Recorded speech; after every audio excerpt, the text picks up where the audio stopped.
Now 17 question. If in any plane there are 4 points P2 minus 1, Q 3 4, R minus 2 3 and S 3 minus 2, then prove that PQR is not a square but a rhombus. We have given it question number 17. We have given 4 points. Point A is P. Point P is 2 minus 1,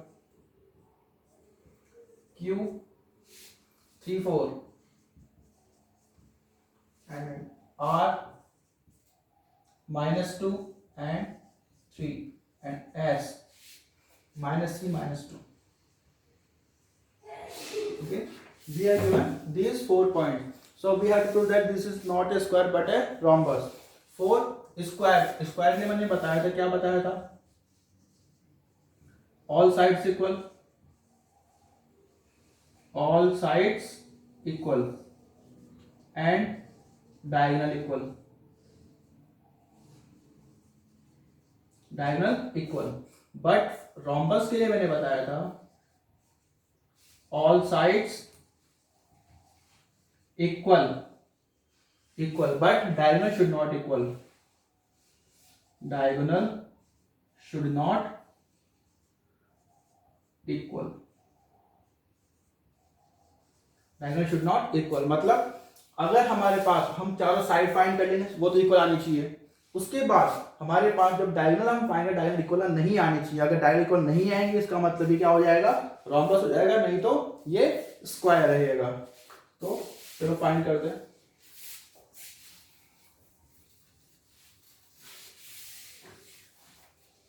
so by distance formula पहले diagram बना लो.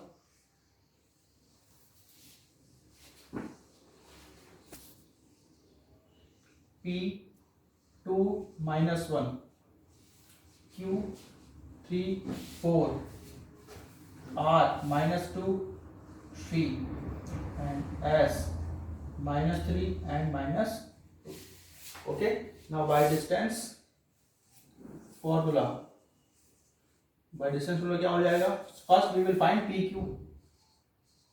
PQ is equal to x2 minus x1 whole square plus y2 minus y1 whole square. Then PQ is equal to under root x2 is 3 minus 2 whole square plus 4 minus 1 whole square. PQ 3 minus 2 1 whole square plus 4 minus plus 5 whole square. PQ is equal to under root 1 plus 25. So PQ is equal to under root 26 unit. Okay, now we will find QR. QR के लिए भी वही formula, distance wise x2 minus x1 plus y2 minus y1. तो यहाँ पे x2 क्या होगा? -2 minus 3 whole square plus y2 minus y1. y2 is 3 minus 4 whole square. Then QR is equal to -2 minus 3 minus 5 whole square plus 3 minus 4 minus 1 whole square. QR is equal to 25 plus 1. Then QR is equal to under root 26 units. हमारे पास QR भी आ गई. अब हम find करेंगे क्या? SR. SR is equal to x2 minus x1 plus y2 minus y1 whole square. तो यहाँ पे अगर हम SR की बात करेंगे तो हमारे पास x2 क्या हो जाएगा? -2 उसके बाद minus x1 -3 whole square plus y2 is 3 और यहाँ पे -2 -2 whole square SR -2 plus 3 whole square plus 3 plus 2 whole square S R is equal to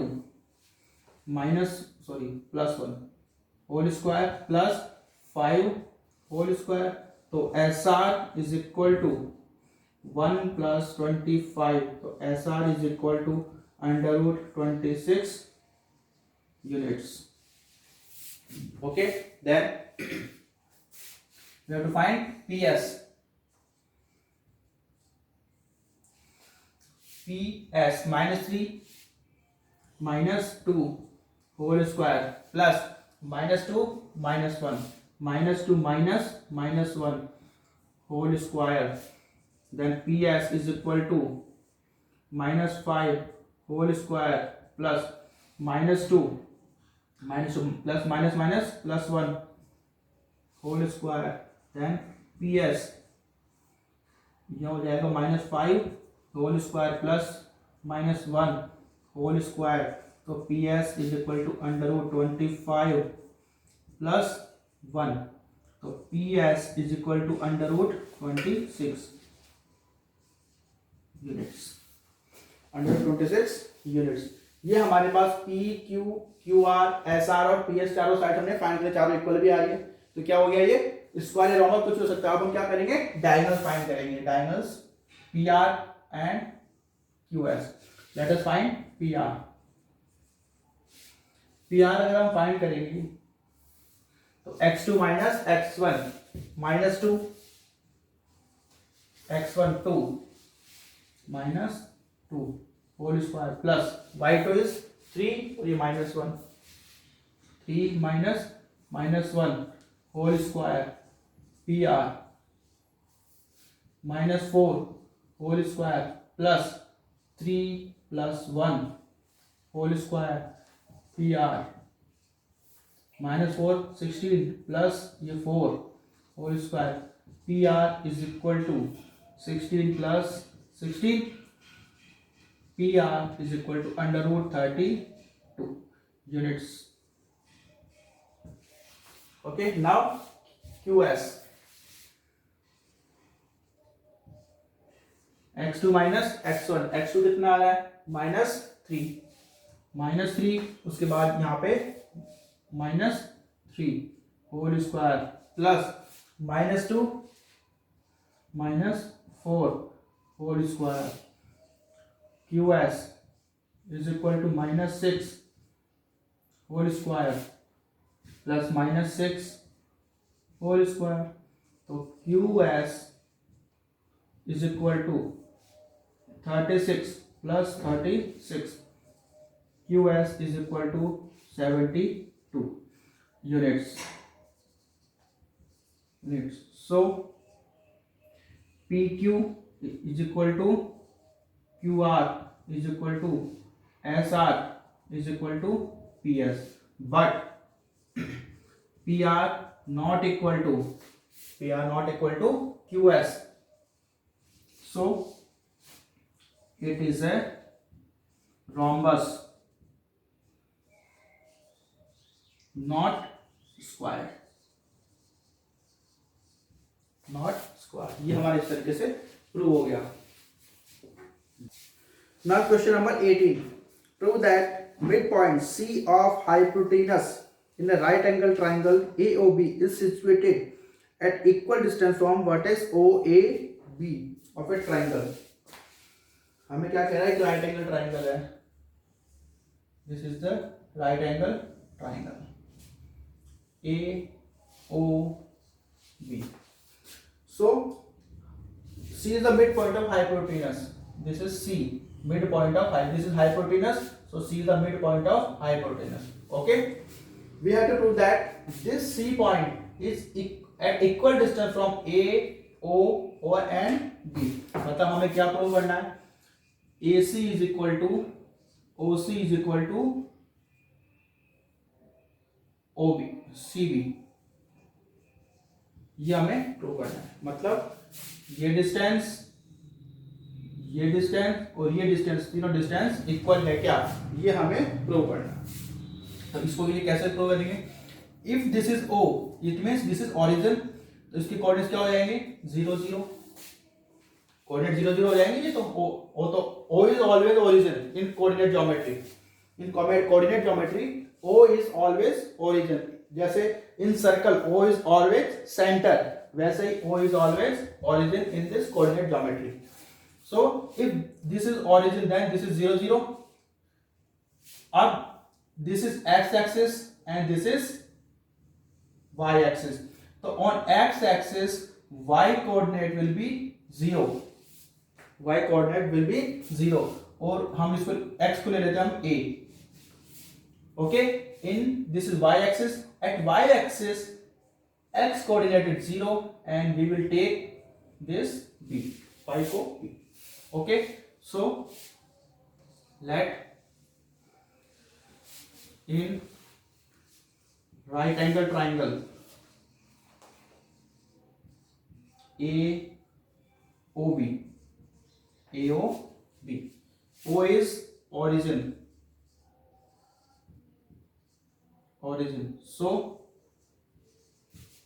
A is 0 P and B is A0। तो हमने ये कोऑर्डिनेट और ये कोऑर्डिनेट हमने find कर, ये कोऑर्डिनेट हमें मालूम चल गया। तो हम क्या इस मिड पॉइंट की कोऑर्डिनेट फाइंड कर सकते हैं क्या? तो coordinates of B by mid point formula, by mid point formula क्या हो जाएगा? x is equal to x1 plus x2 divided by 2। तो x इज इक्वल टू क्या है हमारे पास a, और यहाँ पे x1 इज a और ये 0, a और 0, a प्लस 0 डिवाइडेड बाय 2। तो क्या आ गया a बाय 2, मतलब x कोऑर्डिनेट कितना आ गया a बाय 2, आ गया। अब y is equal to 0 plus b divided by 2 is equal to b by 2। तो ये कितना आ गया b बाय 2। तो हमारे पास c के कोऑर्डिनेट्स क्या आ गए a by 2 and b by 2। तो क्या अब हम ये ac oc और ये c भी फाइंड कर सकते हैं क्या? By the distance formula, by distance formula, by distance formula. By distance formula क्या हो जाएगा? हम क्या फाइंड कर सकते हैं? ओसी। हम ओसी फाइंड करते हैं तो under root x2 minus x1 whole square plus y2 minus y1 whole square. Okay, OC is x2 कितना है? ये तो 0 है, x1 तो 0 0 हो जाएगा, और x2 तो a by 2 b by 2। So a by 2 minus 0 whole square plus b by 2 0, b by 2 minus 0 whole square. तो हमारे पास OC कितना आ गया? OC is equal to a by 2 whole square, a by 2 whole square plus b by 2 whole square. तो OC is equal to under root a square upon 4 plus b square upon 4 आ गया हमारे पास। ये OC की value आ गई हमारे पास OC। अब हम फाइंड करेंगे AC।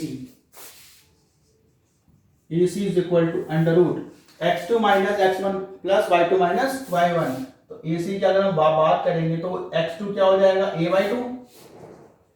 By 2 minus 0 whole square plus यहां पे है b by 2 minus b whole square. Then AC is equal to a by 2 whole square plus इसका हम एलसीएम लेंगे, अंदर होल स्क्वायर के अंदर एलसीएम, तो 2 एलसीएम आ जाएगा। ये b का b यहाँ पे 2b, 2 2 जा 1 टाइम 1 इंटू b आ जाएगा। यहाँ इसके नीचे 1 है, 1 divided by 2 2 time 2 into b 2b। Then AC is equal to a square upon 4 plus यहाँ पे रह जाएगा इसका स्क्वायर लगेगा यहाँ पे minus b upon 2 whole square, क्योंकि -2b plus b is equal to -b whole square, then AC is equal to a square upon 4 plus b square upon 4। ये आ गया फिर से इसमें AC की। अब हम क्या फाइंड करेंगे, CB। Now CB is equal to फिर से वही x2 minus x1 plus y2 minus y1। x2 is CB a minus a by 2 whole square plus y2 minus y1 CB 0 minus b by 2 whole square, then CB is equal to, इसका वही LCM लोगे तो क्या आएगा, 2a minus a इसका whole square plus minus b by 2 whole square, then CB is equal to 2a minus a by 2 whole square plus minus b by 2 whole square, then CB is equal to under root a square upon 4 plus b square upon 4। मतलब हमारे पास OC, AC and CB तीनों की value क्या आ गई, equal आ गई। So OC is equal to AC is equal to CB। So mid point of hypotenuse AC, hypotenuse AB, midpoint C of hypotenuse AB is at equal distance